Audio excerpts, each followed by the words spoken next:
Oke, Assalamualaikum warahmatullahi wabarakatuh. Perkenalkan, nama saya Hamrin dengan NIM 2002 1050 1029. Jadi pada kesempatan kali ini saya akan menjelaskan tentang cara membuat database baru pada PHPMyAdmin. Sekaligus kita akan membuat tabel beserta beberapa kolomnya. Ini untuk melengkapi permintaan tugas. Jadi untuk mempersingkat waktu, langsung saja.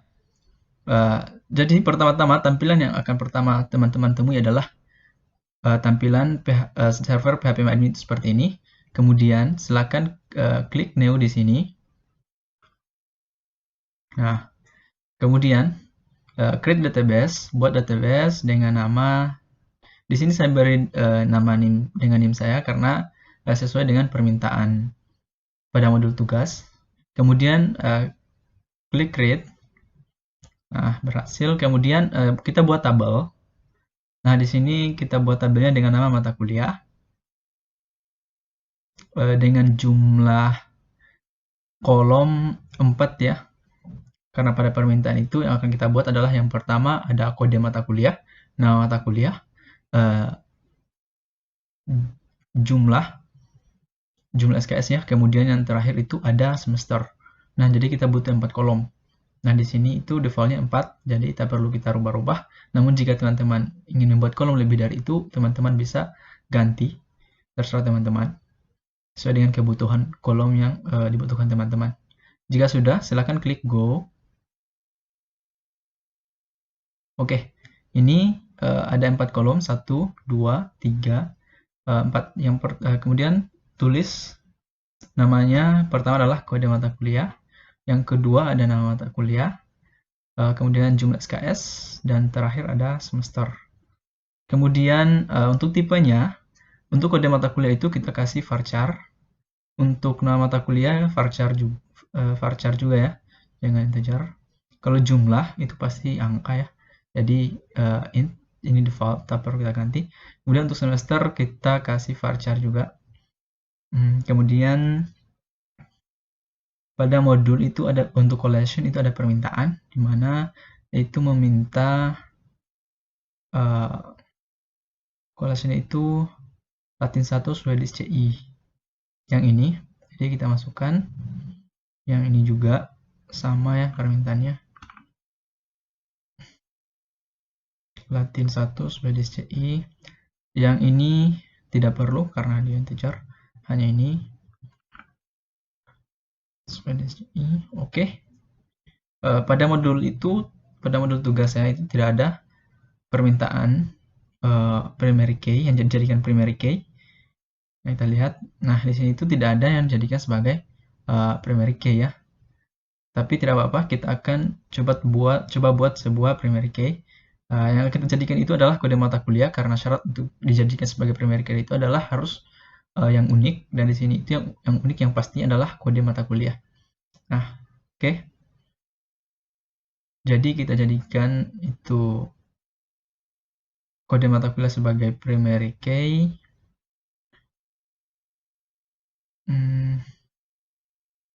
Ini ya, jadikan primary key. Klik go ya. Oke, selesai. Sekarang kita klik save. Ada yang kita lupa teman-teman. Ternyata kita belum mengisi nilainya ya. Nah, untuk nilai kode mata kuliahnya itu 6. Kemudian nama mata kuliahnya itu 40. Kemudian ini untuk jumlah SKS-nya itu 2. Dan untuk semester itu kita kasih nilai 3. Kemudian kita save.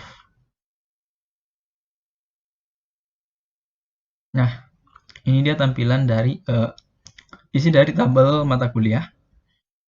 Pertama ada kode mata kuliah sebagai primary key, kemudian ada nama mata kuliah, jumlah SKS, dan semester. Mungkin sekian yang dapat saya jelaskan. Oke, karena kita sudah membuat database tadi di PHP-MySQL, sekarang kita lanjutkan dengan membuat project di NetBeans dengan menggunakan Java. Jadi langsung saja kita buat project baru. new project ya. Karena kita akan membuat sebuah aplikasi, jadi kita menggunakan Java application. Kemudian klik next, namun klik next ya. Kemudian tulis namanya di sini. Misalnya kita akan membuat namanya, terserah teman-teman apa yang cocok ya. Kalau saya kasih nama latihan JavaDB. Kemudian teman-teman jangan checklist di sini. Ini saya sudah terlanjur kosong ya. Kalau misalnya teman-teman di sini terchecklist, usahakan hapus checklistnya. Kemudian klik finish. Namun karena saya sudah membuat ini, jadi saya tekan cancel dan saya sudah punya ini, saya punya projectnya. Teman-teman, sebelum kita membuat kelas, pertama itu adalah kalian teman-teman itu harus buka library. Klik kanan di library, kemudian add library. Nah, teman-teman itu cari MySQL JDBC driver, klik, kemudian tambahkan. Namun di sini saya sudah selesai tambahkan, jadi saya tidak perlu. Kemudian cek apakah sudah ada. Nah, di sini sudah ada MySQL JDBC driver. Teman-teman bisa lihat ya. Oke. Sekarang kita akan membuat kelas. Klik kanan pada project, new, kemudian Java class. Kemudian silakan buat nama kelasnya, misalnya kelasnya itu adalah terserah teman-teman apa. Misalnya koneksi. Kemudian untuk package-nya itu misalnya config ya.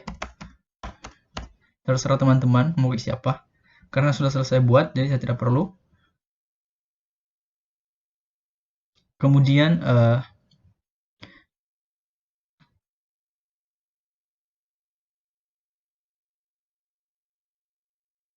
kita buka kelasnya, kelas yang sudah saya bikin tadi. Nah, ini. Ya, di sini sudah ada codingannya. Jadi saya tidak perlu coding lagi. Karena apa? Saya tidak coding dari awal karena saya sudah coding dari awal karena supaya tidak memakan waktu yang lama. Jadi pertama-tama saya membuat mengimport 3. Yang pertama adalah Java SQL Connection, kemudian import Java SQL Driver Manager, kemudian import Java SQL Exception, kemudian di sini ada Private Static Connection dengan nama MySQL config, kemudian ada sebuah metode yaitu Public Static Connection config.db, terus SQL Exception, kemudian kita buat try cat, di mana di sini ada cat untuk menangkap jika terjadi error atau gagal dalam koneksinya, maka dia akan menampilkan koneksi database gagal di sini. Kita akan mendapatkan sebuah message. Di sini ada get message ya. Nanti kita akan mendapatkan message jika terjadi error. Kemudian di sini kita buat variabel untuk koneksinya. Di pertama itu ada URL, di mana isinya JDBC MySQL localhost. Ini itu untuk localhostnya kan. Untuk portnya 3306. Kemudian untuk latihan JavaDB itu adalah nama dari project ini. Kemudian string user untuk variable user itu namanya itu root, sementara passwordnya itu kita kosongkan. Kenapa? Karena biasanya kita tidak punya password, tidak ada passwordnya kosong. Kalau misalnya teman-teman punya password di database atau admin ya, itu teman-teman harus isi ya, jadi sesuaikan. Kemudian di sini ada driver manager, register driver new MySQL JDBC driver. Kemudian MySQL config driver manager get connection URL, sini memanggil di sini memanggil variable URL user dan pass ya passwordnya. Kemudian untuk ini tuh agar bisa berjalan, kita membutuhkan return MySQL config. Kita membutuhkan return ya, memanggil kembali. Nah, kayak mungkin itu. Selanjutnya yang akan kita buat adalah JFrame atau form dari aplikasi yang akan kita buat. Langsung saja klik kanan pada project kita, kemudian new, kemudian JFrame form ya, klik buat nama Java formnya apa, misalnya aplikasi MK ya, aplikasi MK. Kemudian kayaknya terserah teman-teman, saya kasih biasa nama GUI karena tampilannya itu berupa GUI. Oke, lanjut klik finish. Nah, jadi tampilan itu akan seperti ini.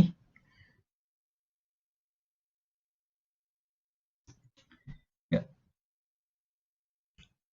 Tampilan JFrame-nya itu atau formnya itu seperti ini, yang ini. Nah, kemudian kita akan membuat desain seperti apa. Jadi kita itu membutuhkan beberapa komponen, di mana komponen itu berada pada palette di sini itu banyak, ada swing control, swing containers, masih banyak yang lain. Nah, seperti swing windows, AWT, masih banyak komponen-komponen lain. Namun yang akan kita butuhkan di sini itu ada label. Nah, ini pertama label, kemudian mungkin ada juga text field dan yang lain juga. Namun pertama kita akan ambil dulu itu. Kita butuh label 5 karena untuk judul di atas. Kemudian kita buat untuk nama, memberikan nama pada data.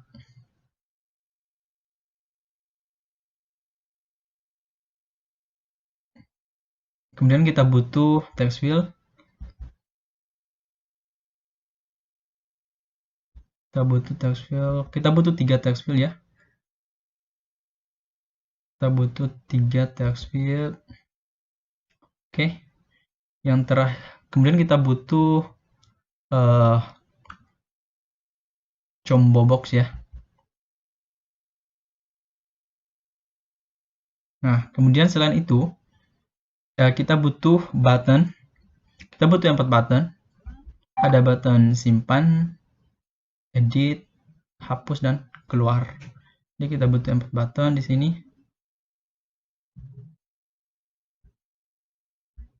Hamrin, ada pesan masuk ya. Perbesar ya. Nanti kita atur desainnya, sementara kita ambil dulu semua komponen yang kita butuhkan. Sementara ini dulu, karena kita atur dulu.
Kemudian kita butuh tabel ya.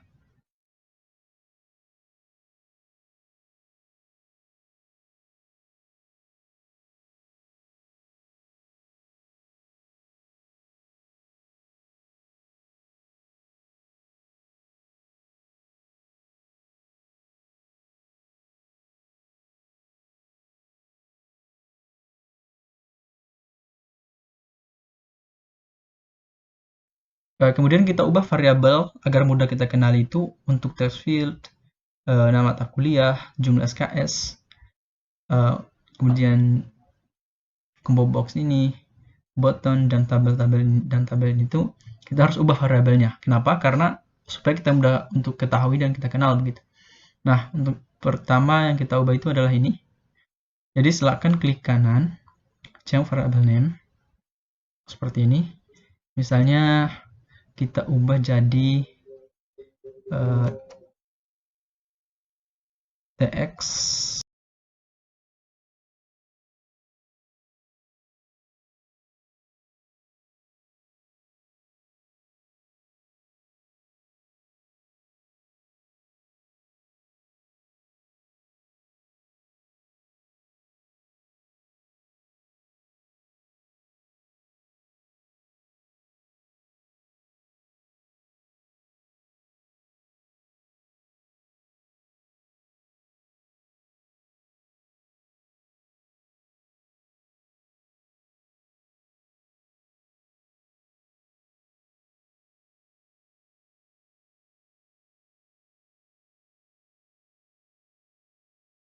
lah yang harus kita lakukan itu membuat codingan di dalam button-button ini.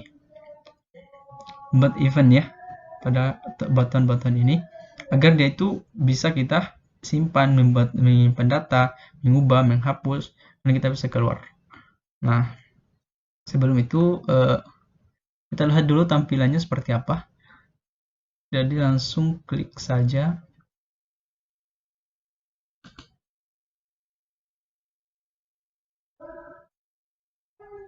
Run file.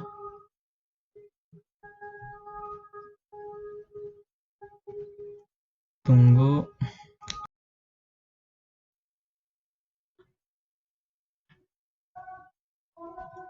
Nah, tampilannya seperti ini.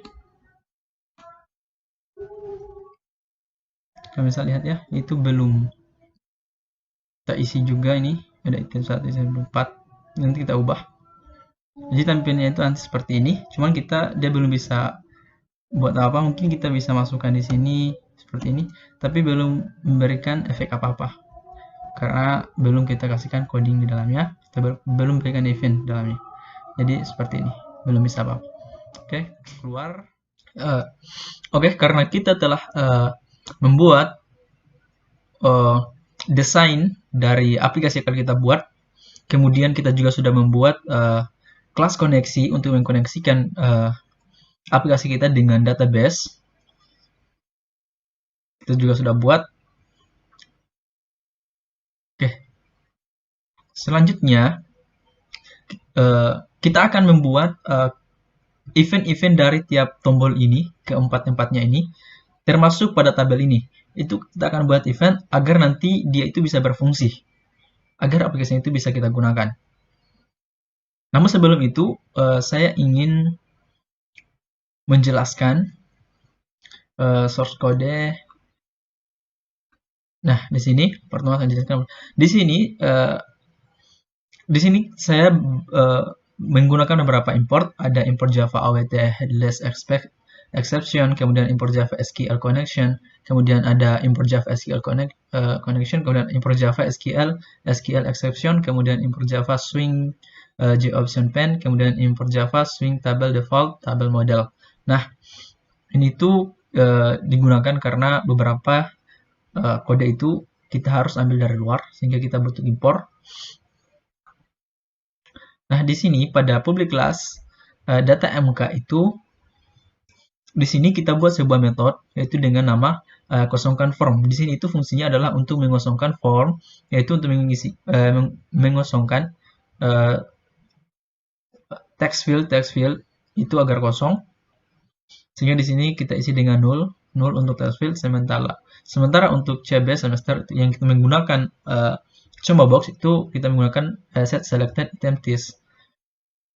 Kemudian di sini ada metode tampilkan data. Nah, di sini itu berfungsi untuk menampilkan data. Nah, di sini itu ada model add kolom, itu untuk header. Semua ini untuk header dari kolom, dari tabel, ya. Kemudian di sini ada tricket, kita menggunakan tricket. Nah, tricket ini sendiri itu adalah untuk memudahkan kita mengetahui jika ada error gitu. Nah, di sini dalam trick ini kita ada string membuat variabel SQL, di mana di sini ada perintah select from mata kuliah. Jadi jika ada data dalam database kita, maka akan ditampilkan dalam tabel gitu. Di sini ada koneksinya. Kemudian di sini ada perulangan, jadi nanti akan datanya itu akan ditampilkan sesuai dengan perulangan ini. Di sini ada string 1, maksudnya pada bagian-bagian tabel itu dari 1 akan ditampilkan seperti itu. Kemudian di sini ada system out print and error. Ini tuh nanti akan ditampilkan ketika terjadi error di dalam ini. Ini yang akan ditampilkan ketika terjadi error. Jika itu ditangkap oleh cat ini. Jadi dia akan tampilkan error ketika di dalam ini terjadi error. Nanti ditampilkan dalam bentuk message karena di sini kita membuat get message ya. Nanti message akan ditampilkan. Oke, sekarang kita kembali ke desain. Nah, di desain ini itu seperti yang katakan tadi bahwa di tiap tombol itu kita harus memberikan event atau source kode agar itu bisa berfungsi. Nah, caranya adalah tinggal klik 2 kali saja pada tombol ini atau teman-teman bisa klik kanan, kemudian event, kemudian action performance. Namun untuk lebih cepatnya, teman-teman tinggal klik 2 kali akan muncul. Nah, di sini itu method dari btn simpan action performance tombol simpan tadi ya. Nah, di sini itu saya juga membuat recat. Di sini saya tidak akan buat kode program dari awal, namun saya akan menjelaskan kode program yang telah saya bikin. Nah, di sini itu pertama dalam recat itu ada string SQL, membuat variable SQL di sini itu insert into untuk memasukkan data ke dalam tabel atau ke dalam database kita. Nah, di sini itu lihat nah, nanti dia akan tempatkan di sini get text di tempat dari text field kode mata kuliah, text field nama mata kuliah itu akan didapatkan teksnya untuk disimpan dalam tabel atau dalam database kita. Ini untuk tabel koneksinya. Nah, nanti jika sudah berhasil tersimpan, maka dialog yang akan dimunculkan itu adalah proses simpan data itu sukses. Namun jika terjadi error atau proses simpanan itu gagal, maka yang akan ditampilkan itu adalah pada ini message pada di cat ini, yaitu bahwa terjadi kesalahan. Kemudian kembali pada desain.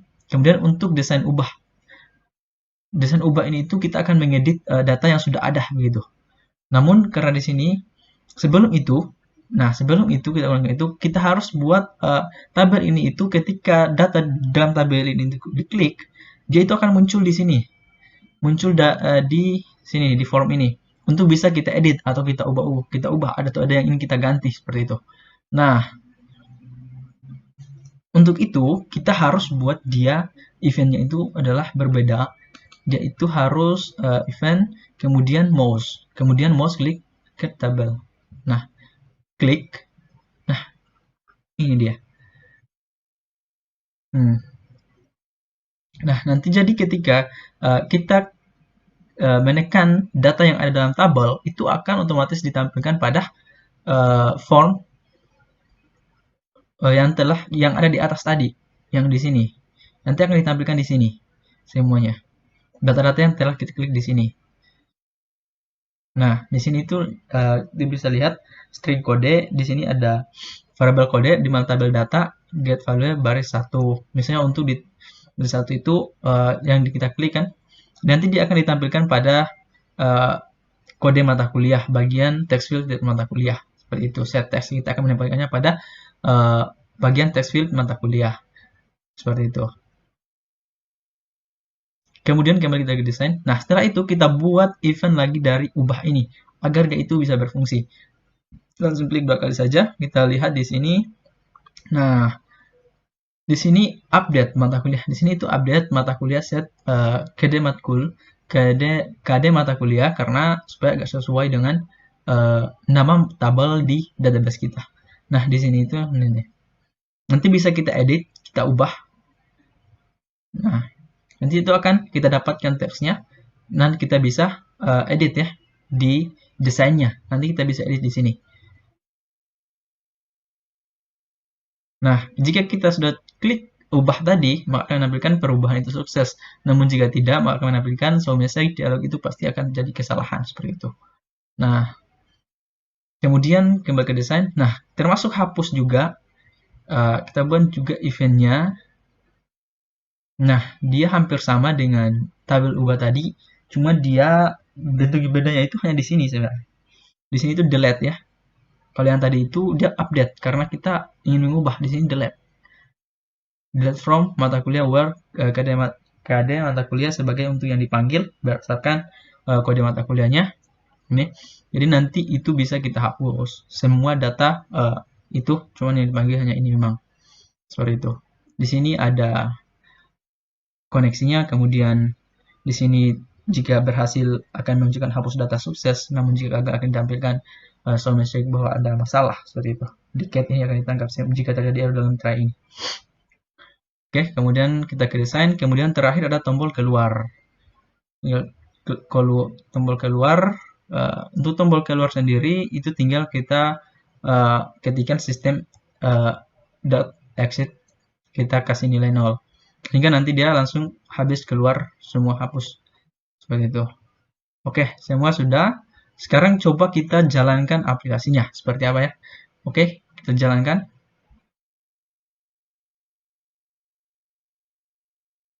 Nah, aplikasinya itu bentuknya adalah seperti ini. Kita akan uji coba dari kegunaan tombol-tombol ini. Oke, langsung saja kita simpan data. Di sini misalnya kita kode mata kuliahnya itu adalah apa ya? Misalnya KK 1166. 11 ini bukan I. 1166. Kemudian nama mata kuliahnya adalah pemrograman berbasis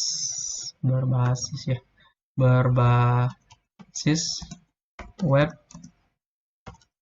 3, kemudian misalnya jumlah SKS-nya itu 3, kemudian kita semesternya 5 tetap ya. Ini coba simpan, berhasil apa enggak nih? Tombolnya ini udah berfungsi dengan baik apa belum nih? Oke, kita coba klik. Nah, di sini biasanya itu proses simpan data sukses, berarti menandakan berhasil ya. Kita coba klik OK. Oke, datanya masuk ya di dalam tabel. Namun kita juga harus buktikan di phpMyAdmin kita. Jangan sampai masuk di tabel tapi koneksinya tidak bagus begitu dan tidak berhasil di phpMyAdmin. Jangan sampai gagal di phpMyAdmin. Oke, kita lihat di database kita phpMyAdmin. Oke, ini kayaknya data lama. Kita refresh dulu. Kita lihat. Oke, sudah. Kita lihat di sini, datanya sudah masuk ya. Kita masukkan KK 1166, kode mata kuliahnya. Kemudian nama mata kuliah pemrograman berbasis web 3, kemudian jumlah SKS 3, dan semester 5. Datanya masuk ya, oke. Berarti berhasil. Kita kembali ke sini. Oke. Karena tombol simpan berhasil, coba kita simpan lagi satu data, misalnya KC 3401 misalnya kodenya. Kemudian misalnya namanya PEMLAN mata kuliahnya. Kemudian jumlah SKS-nya misalnya 4. Kemudian ini misalnya semester 3. Oke, kita coba simpan. Oke, berhasil. Nah, di sini masuk ya. Ada 4 masuk datanya PEMLAN. Nah, kita akan coba tombol ubah sekarang. Jadi, sebagaimana saya jelaskan di awal, kita itu membuat ini itu agar diklik itu bisa pada tabel ini ketika diklik akan munculkan data itu pada formnya. Nah, bagaimana? Coba kita tes. Klik. Nah, datanya itu muncul di sini agar kita bisa edit, kita bisa ubah. Nah, coba. Oke. Kita misalnya perlengkap PEMLAN ini jadi pemrograman lanjut. Kemudian kita klik ubah. Apakah berhasil? Kita klik. Oke, perubahan sukses. Kita lihat di sini itu PEMLAN, kita akan lihat namanya apakah berganti. Di sini berganti jadi pemrograman lanjut, berarti tombol ubah itu berhasil. Sekarang akan kita hapus salah satu data. Dari yang kita masukkan 3 itu kita akan hapus 1. Misalnya kita hapus yang kita masukkan tadi, yang masukkan terakhir. Nah ini, klik. Nah, itu masuk, kemudian kita klik hapus. Hapus. Hapus data sukses. Menunjukkan berarti datanya itu berhasil kita hapus. Oke, kita klik OK. Menghilang. Berarti tombol hapus juga berhasil. Sekarang adalah yang terakhir keluar. Berarti kita harus keluar dari penggunaan demo aplikasi ini. Kita klik keluar. Ceng, habis selesai. Mungkin itu yang dapat saya jelaskan. Saya ucapkan terima kasih. Wabillahi taufiq wal hidayah. Assalamualaikum warahmatullahi wabarakatuh.